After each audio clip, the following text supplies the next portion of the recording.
Peneliti dan pendiri Lingkaran Survei Indonesia, LSI, Denny Januar Ali atau yang akrab disapa Denny Jea, menilai turunnya elektabilitas Ganjar Pranowo dalam beberapa survei terakhir menunjukkan para pendukungnya yang merupakan loyalis dari Presiden Joko Widodo, Jokowi, telah pindah ke pasangan lain.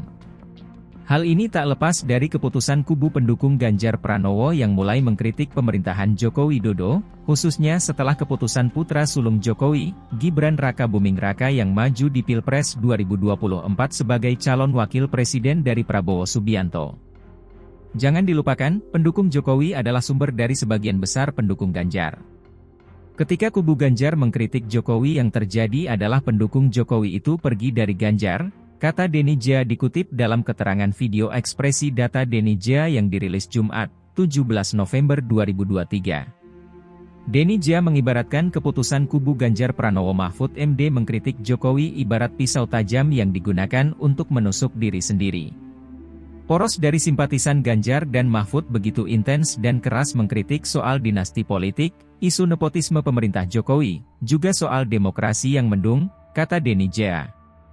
Banyak yang mengira dengan mengkritik Jokowi keras sekali maka dukungan ke Gibran, Prabowo, akan merosot. Yang terjadi, dukungan pada Ganjar Mahfud yang merosot, sementara dukungan pada Prabowo Gibran justru naik, tambahnya. Dalam survei LSI Denny Jea pertengahan November 2023, elektabilitas Ganjar dan Mahfud merosot menjadi 28,6% dari 35,3% pada bulan sebelumnya. Denny menyebut hasil ini menjadi tingkat elektabilitas terendah yang dialami Ganjar. LSI Denny Jea sudah melakukan survei setiap bulan sejak bulan Maret 2023. Tak pernah dukungan Ganjar sekecil ini, di bawah 30%, setelah sempat naik di angka di atas 35%, katanya. Denny Jea menambahkan, hasil survei tersebut selaras dengan survei beberapa lembaga lainnya, seperti Indikator Politik, Poltreking, Populi Center, hingga Indobarometer, yang menunjukkan kecenderungan yang sama, yaitu merosotnya dukungan Ganjar dan Mahfud. Ia menilai isu yang dimainkan simpatisan Ganjar justru hanya menyentuh sebagian kelompok masyarakat. Isu mengenai demokrasi mendung atau dinasti politik, dalam kenyataannya ternyata hanyalah menyentuh hati sebagian kecil kalangan terpelajar, aktivis dan lain-lain, yang jumlahnya di bawah 500.000 pemilih saja, itu hanya sekitar 0,25% elektabilitas saja, kata Denny Jea. Penting atau tidaknya sebuah isu adalah satu hal. Namun, apakah isu itu diyakini publik untuk menurunkan tingkat kepuasan pada Jokowi dan elektabilitas Gibran, Prabowo, menjadi hal yang berbeda, ungkapnya.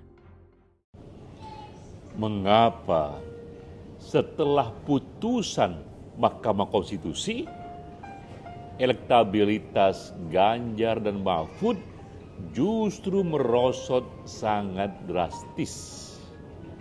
Padahal kubu dari pasangan ini, poros dari mereka yang di belakang Ganjar dan Mahfud, begitu intensnya, begitu kerasnya mengkritik soal dinasti politik, mengkritik soal isu nepotisme, mengkritik soal demokrasi yang mendung, itu isu-isu yang sangat populer di kalangan penggiat demokrasi. Bagaimana kita menjelaskan dua peristiwa ini? Marilah kita mulai dengan mengutip berita dan data. Ini berita-berita yang banyak kita lihat di Google Search misalnya, mengatakan bahwa TPN Ganjar Mahfud menyatakan kami berminggu-minggu rasakan demokrasi yang mendung. Berita lain lagi, TPN Ganjar Mahfud sindir Majelis Kehormatan Mahkamah Konstitusi, demokrasi berkabung. Berita lain lagi, ini pidato Ganjar soal drakor pemilu singgung KKN rezim Jokowi. Itu yang kita baca banyak sekali di berita-berita di media sosial. Tapi apa yang terjadi? Ini adalah hasil survei setelah putusan Mahkamah Konstitusi dari 5 lembaga, yaitu Indikator Politik, Poltreking, Populi, Indobarometer, dan juga LSI Denny Jea, khusus LSI DJA ini belum dipublikasi. Survei kelima lembaga ini menunjukkan hal yang sama, merosotnya dukungan Ganjar dan Mahfud. Ini contoh beritanya bahwa dari poll tracking misalnya Ganjar Mahfud turun, juga berita yang lain elektabilitas Ganjar Mahfud jeblok usai keluarga Jokowi nyebrang ke Prabowo. Juga berita yang lain lagi, survei tren elektabilitas Ganjar Mahfud alami penurunan, pasangan calon lain justru naik drastis. Survei LSI dari JA sendiri yang dikerjakan setelah putusan MA yang baru saja selesai pertengahan November ini menunjukkan bahwa Ganjar dan Mahfud merosot dari di bulan Oktober sebanyak 35,3% merosot menjadi 28,6%. Ini adalah tingkat elektabilitas terendah yang dialami Ganjar karena LSI dari JA sudah lakukan survei setiap bulan sejak bulan Maret, tak pernah dukungan Ganjar sekecil ini di bawah 30%. Apakah gerangan sebabnya? Dua hal yang perlu kita perhatikan. Pertama adalah the politics of numbers. Bahwa jumlah pemilih di Indonesia ini banyak sekali, 204,8 juta pemilih. Jika kita hanya bisa mengubah katakanlah 500 ribu orang saja, itu baru mengubah 0,5% pemilih, tak banyak yang bisa diubah.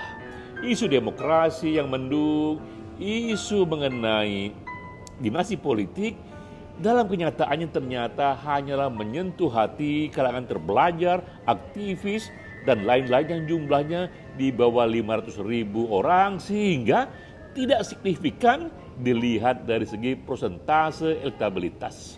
Kedua juga jangan dilupakan pendukung Jokowi itu adalah sumber dari pendukung Ganjar.